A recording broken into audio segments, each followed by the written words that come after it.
अरे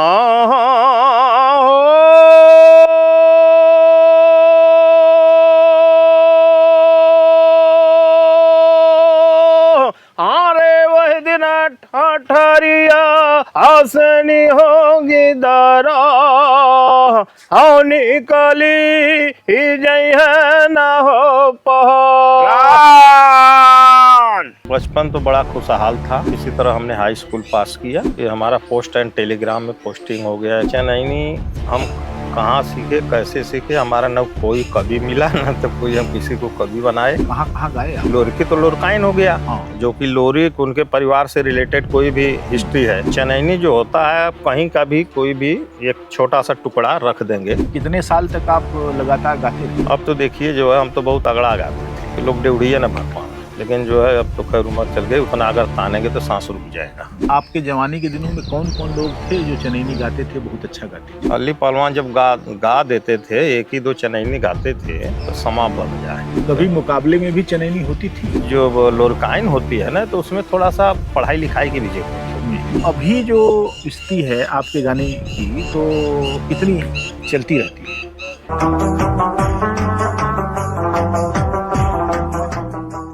जिसको खड़ी बिरहा कहते हैं और जिसको बड़े गायकों ने अपने बिरहे के बीच में एक लंबी तान के साथ गाया, उसका जन्म चनैनी की कोख से हुआ था। चनैनी पूर्वांचल की एक लोकप्रिय विधा थी और हर जिले में हजारों ऐसे लोग थे जो चनैनी गाते थे, खास तौर से चरवाहे। जब वे अपने पशुओं को मैदानों में, चरागाहों में छोड़ देते थे, तब पेड़ के नीचे दो चार लोग मिलकर चनैनी की तान लेते थे। चनैनी एक प्रेमाख्यान है। उस प्रेमाख्यान में चंदा और लोरिक की प्रेम कहानी है। इससे पहले उस गाथा को लोरिकी के रूप में जाना जाता है। लोरिकी एक अभियान है, विवाह का अभियान है। कहा जाता है कि अगोरी के महरा की बेटी को मुलागित नाम का स्थानीय राजा एक जुए में उसको हराने के बाद ये शर्त थी कि अब तुम अपनी पत्नी की कोख हार गए हो और जो भी कन्या पैदा होगी वो मेरी पत्नी बनेगी। और इस तरीके से उसने महरा की 3 लड़कियों को अपने यहाँ रख लिया और चौथी लड़की ने सुसाइड कर लिया। कहते हैं कि वो सती हो गई और उसका एक मंदिर भी सोन नदी के किनारे है। बाद में जब मजरी जो 5वीं लड़की थी वह 12 साल की हुई और उसके लिए लड़का खोजने के लिए महरा ने आसपास के सारे इलाकों में ढूंढा, कहीं कोई लड़का नहीं मिला। तब लगा कि अब मुलागित इसको भी उठा कर ले जाएगा और बाद में पता लगा कि बलिया में एक लोरिक नाम का बहादुर है और इस प्रकार लोरिक को देखने ये लोग गए और उन्होंने कहा कि शादी के लिए आप हमारी लड़की से शादी के लिए आइए। वही कहानी है। गौरा से लेकर अगोरी तक लोरिक का जो अभियान है, तमाम स्थानीय राजाओं से और सामंतों से जो लोरिक का संघर्ष हुआ और अगोरी पहुंचकर मुलागित को जिस तरीके से लोरिक ने हराया, इस अभियान को लोरिकी कहा जाता है। लोरिकी का सुरक्षित रूप श्याम मनोहर पांडे ने शिवनाथ नाम के एक गाड़ीवान के साथ घूम घूम कर इकट्ठा किया। वे विशेषरगंज से सामान लाते थे और बलिया ले जाते थे और कहा जाता था कि नंदगंज जाते जाते शाम हो जाती थी तो रात को वहीं लोग डेरा डालते थे और उनकी गाड़ियां सामानों से भरी होती थीं। 25-30 गाड़ियों का काफ़िला होता था और रात में सब लोग जागें और कोई सामान छीन न ले जाए, डाकू ना आ जाए, ले न जाएं, इसलिए जागना ज़रूरी था और उनके भीतर उनसे लड़ने का पराक्रम भी ज़रूरी था। तो इस आवश्यकता की पूर्ति के लिए लोरिकी गाई जाती थी और वही गाड़ीवान जब सामान उतार कर आते थे फिर से एक बाज़ार में उनका काफ़िला रात में रुकता था, तो आनंद के समय वो चनैनी गाते थे, लोरिक और चंदा का प्रेमाख्यान। यह सदियों तक विधा चलती रही, आज भी किसी न किसी रूप में है। आज इसके गायक बहुत कम हो गए हैं, क्योंकि जब गायक गाता है और उसके कोरसकार उसके शब्दों का एक सिरा पकड़कर हुंकारी भरते हैं, तभी उसका सही आनंद आता है। चनैनी के कलाकार दूर दूर से अब देखे जाते हैं। जैसे मैं जिन लोगों को जानता हूँ उसमें चंद्रमा यादव हैं चंदौली के, जो घूम घूम कर चनैनी गाते हैं, और आजमगढ़ के केदार यादव जो बहुत ही अच्छे चनैनी गायक हैं। उन्होंने बीच में इस विधा को छोड़ दिया, लेकिन एक दिन वे हमारे यहाँ आए और उन्होंने अपनी गायकी का जलवा बिखेरा। बनारस और मिर्ज़ापुर के संधि स्थल पर एक गांव के रहने वाले रवि यादव, वो खुद भी चनैनी गाते हैं, और आज वे आए हैं बरुणा के इस कछार पर, बाबा जी की मड़ई पर, और हम उनसे जानेंगे कि उनकी दिलचस्पी चनैनी विधा में कैसे हुई और कैसे उन्होंने उस आख्यान को याद किया। वे लोरिकी गाते हैं कि चनैनी गाते हैं, या उनसे हम जानेंगे। रवि भाई, आपका बहुत बहुत स्वागत है। धन्यवाद। आपका गांव कौन सा है? मेरा गांव तो भैया ये जो है गंगा के किनारे पड़ता है, बनारस और मिर्ज़ापुर का बॉर्डर है जी। उसको रुदौली कहते हैं। अच्छा, तो कब जन्म हुआ वहाँ आपका? मैं जो है जन्मा था 1961 में। अच्छा, लगभग 64 साल के हो गए आप। हाँ। तो फिर बचपन कैसा बीता आपका? बचपन तो बड़ा खुशहाल था। चावल गेहूँ भले ना मिला खाने को, दूध दही भरपूर मिलता था। यह है कि कोई जिम्मे काम था गाय भैंस का हम लोगों के भी। जी। शाम सुबह दोनों टाइम हम लोग उसी में व्यस्त रहते थे। पढ़ाई पर फोकस बड़ा कम रहा। तो यह है कि किसी तरह हमने हाई स्कूल पास किया।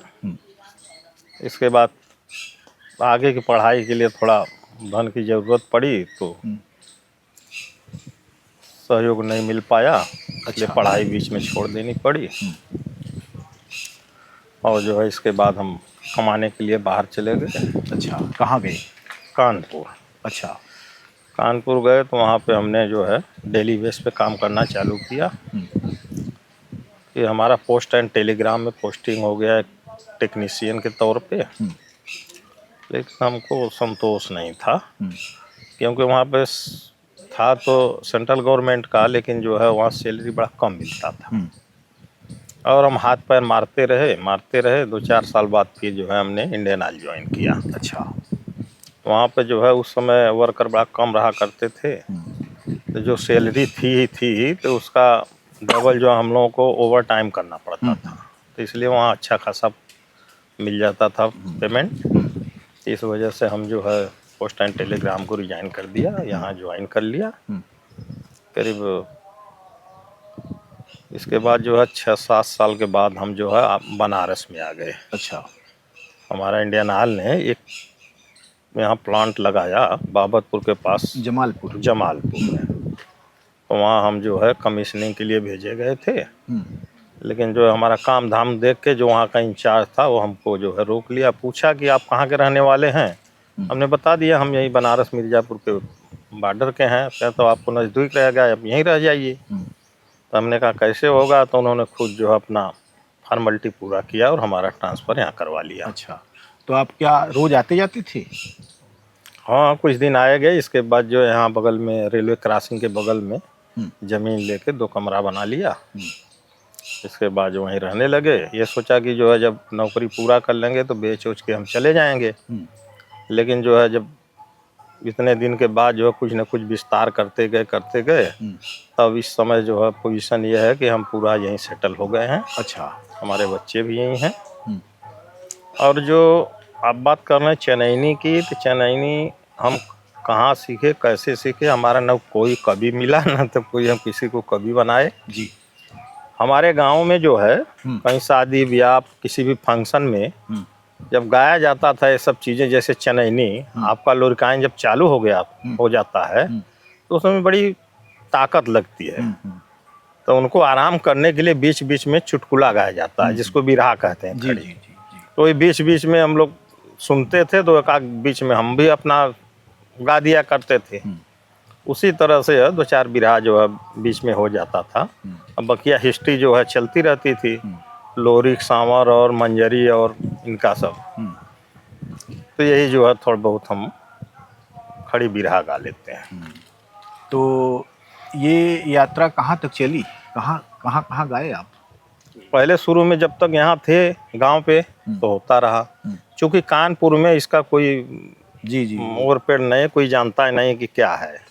अगर वहाँ गा भी दिए कभी तो कहते क्या चिल्ला रहा है, हिस्ट्री तो जानते नहीं है। जी जी जी। अगर जो हिस्ट्री जानता है उसमें आप आलाप लेंगे तब वो उसका जो है महत्व समझता है। लेकिन जिसके बारे में कोई हिस्ट्री का पता नहीं है कि क्या है, कहाँ से गा रहे हैं, क्या उठा रहे हैं, क्या बैठा रहे हैं, तो एक कि ऊपर से हवा आई निकल गई पता नहीं लगा। ये था। तो बनारस आए तो यहाँ फिर से शुरू किया? हाँ, बनारस आए तो हम जो है बस कहीं भी कोई होता रहता तो अपना गा देते हैं। अच्छा, तो खास तौर से आपको बुलाया जाता था या आप नहीं नहीं ऐसे ही? अच्छा, तो प्रोफेशनली आपने कभी नहीं गाया? नहीं नहीं ऐसा कुछ नहीं। अच्छा, कभी नहीं। तो चनैनी में अब आप लोरिकी वाले थे कि चनैनी वाले थे? नहीं, लोरिकी तो लोरकाइन हो गया। हाँ। जो कि लोरी उनके परिवार से रिलेटेड कोई भी हिस्ट्री है जी, उसको आप गाएंगे तो लोरकाइन हो गया। चनैनी जो होता है आप कहीं का भी कोई भी एक छोटा सा टुकड़ा रख देंगे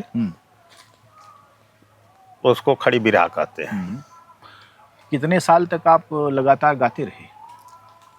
अब तो देखिए जो है हम तो बहुत तगड़ा गाते थे कि लोग डेढ़िया न भर पाना। लेकिन जो है अब तो खैर उम्र चल गई, उतना अगर तानेंगे तो सांस रुक जाएगा। ये है थोड़ा जवानी का आलम जिसका रहता है ना, वो खींच के गाता है कि कम से कम 1 किलोमीटर में आवाज़ जाती है बिना माइक। जी जी जी।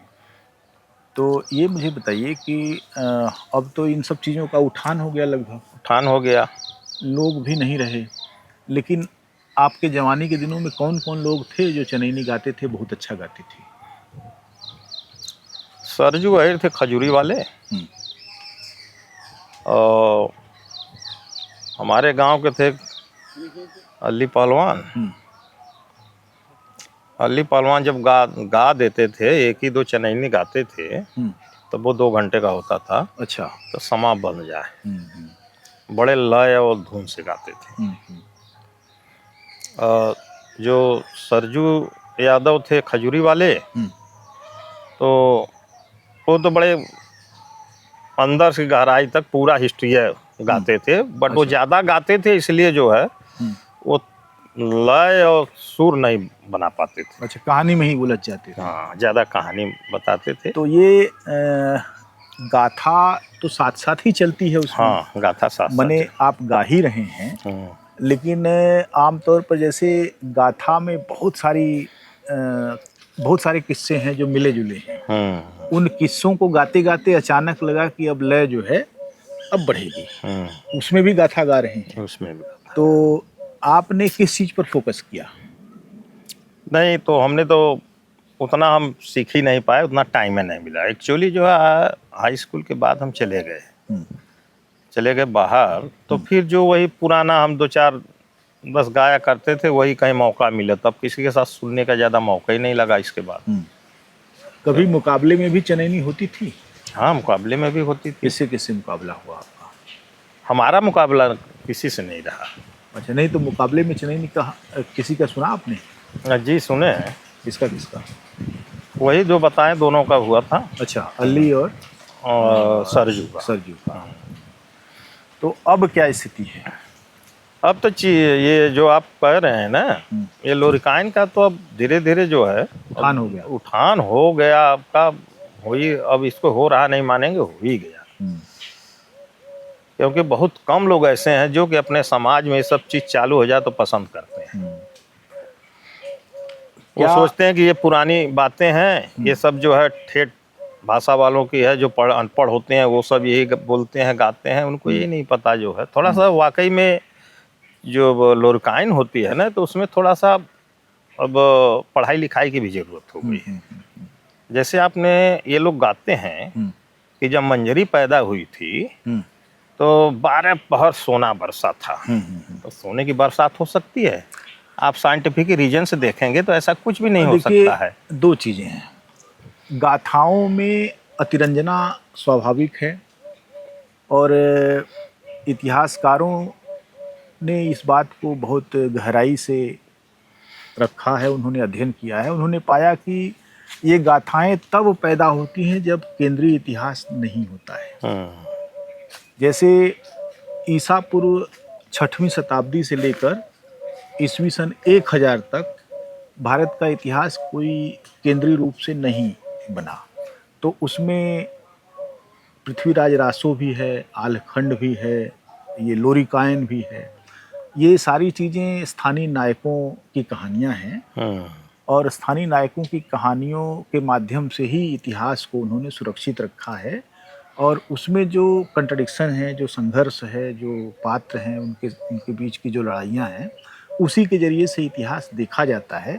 लेकिन तथ्यात्मक रूप से सारी सच्चाइयाँ उसमें नहीं है। अगर वैज्ञानिक आधार पर देखेंगे तो वो बहुत फेंक हो जाएगा। अब कहा जाता है कि लोग देखने गए लोरी को, तो पहले तो संवरू से मिले, तो उन्होंने कहा कि संवरू के घर जाना है।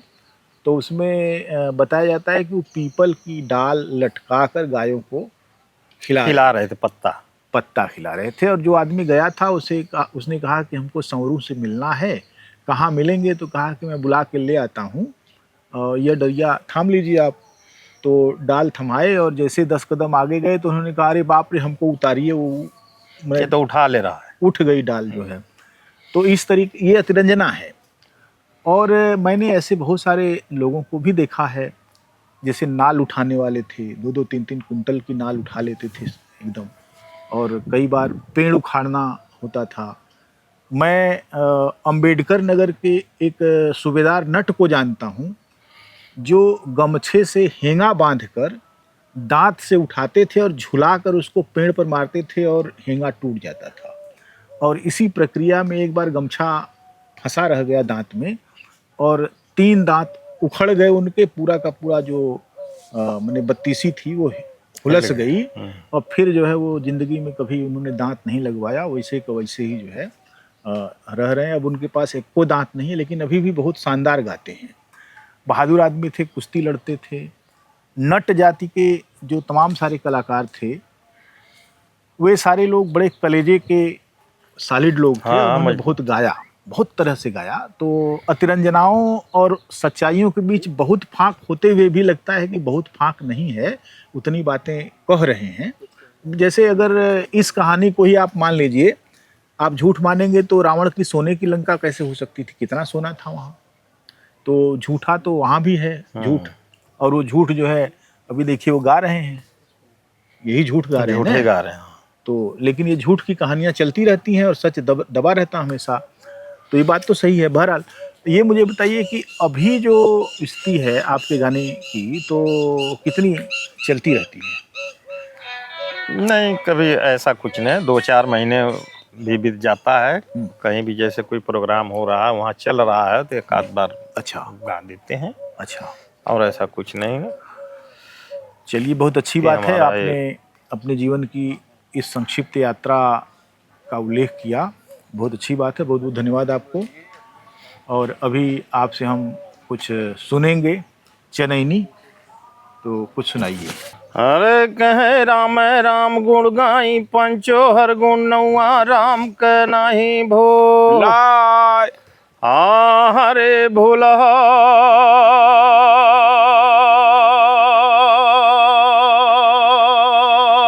कहे जौने ना हरे दिना, राम का नाम भूल जइबा।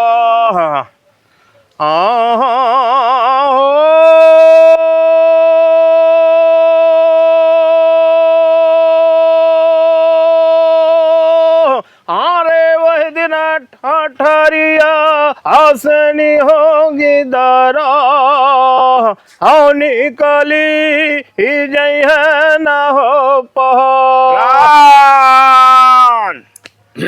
अरे कहे हर के बात हर छोड़ा भाई आगे का देखा खेला वार हाँ जौने समय अरे मंजरी जन्म गई लहरे भाई हाँ वह दिना दिनावा आए विधाना हाँ भयल हाँ रहल गुजर महान। जौने समय यारो मंजरी पैदा भइल है ओकरे 12 साल का सूखा पड़ल रहल और वही जिरहुल के रिहो जार। तो जौने समय मजरी पैदा भइल है मैं पैदा होते ही जवन हो 12 साल के बाद खूब बारिश भइल है यारो खूब बारिश भइल है कि खेत खरिहान सब लबालब हो गए है गौरा रिहो जार। तब जौने समय जब ई जौन हमारे पूर्वज लोग ओके बतौले रहल कितना सूखा पड़ले के बाद अगर वो पानी गिरल रह तब वो पानी नहीं सोना रहल ऐसे ओकर तुलना भइल रहल सोना से कि सोना बरसल रहल।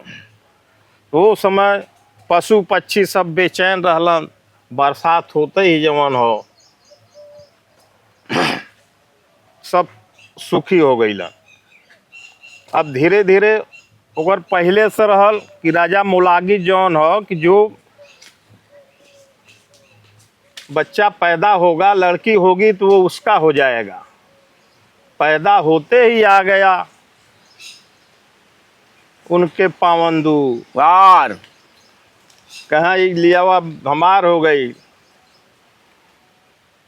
तो मतारी जौन कह तो भैया ये वहीं दूध मोही हो दूध अगर पियबा अपने मेहरारू का दूध पियबा तो लड़की हो जाई तो हार अगर लड़की हो जाई तो ऐसे शादी कौने कैसे करबे अगर शादी कर लेबे तो मुँह कैसे देखेबे दुनिया में बरी यार।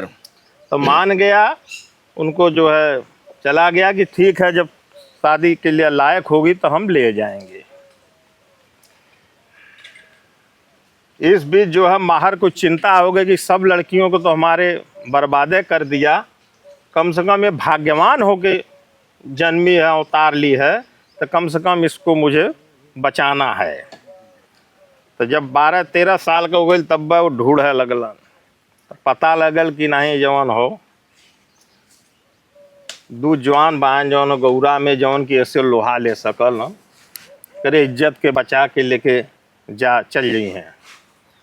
तब वहाँ जौन गल हन तैयार बन लोरी के आगे शादी भइल हो। जब शादी के समय जब जाए लगल मंजरी बहुत लोग मिलन सबके मारत काटत जौन हो आप देखे होंगे कि जो है वहाँ मारकुंडी पहाड़ है। तो जब चले लगलन तब जौन हो मंजरी बोलल कि सैया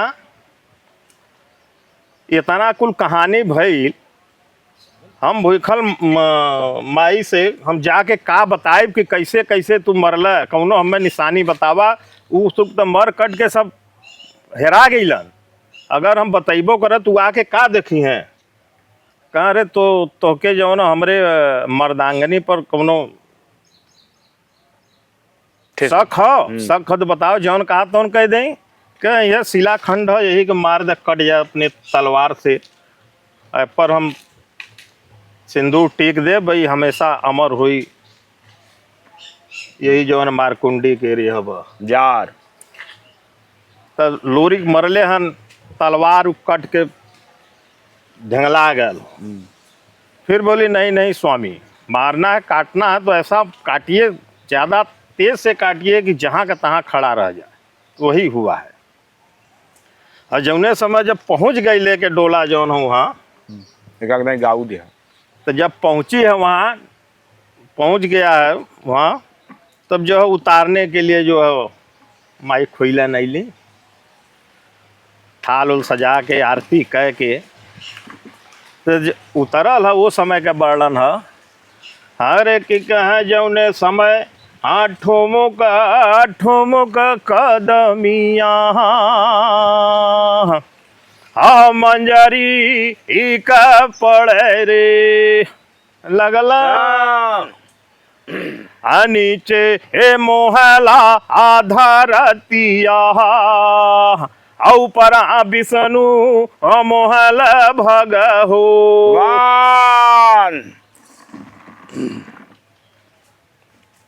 जाके जौन हो करे बचवा जौन हो माई खोइलन पूछे लगलिन कि कैसे जौन हो हमार लाल तोह लिए इलन इतना सुने कि बड़ा बलबीर रहल केहू के ओकरे आगे चल न पावे तो कैसे बचा के लिए इलन सारी वृत्तांत बताई है। और जो है पूरा जो होता है कार्यक्रम वो सब हुआ है। इसके बाद पूरा इधर बीच का तो नहीं हो सकता। इसके बाद जो है यहीं से हम समापन करते हैं।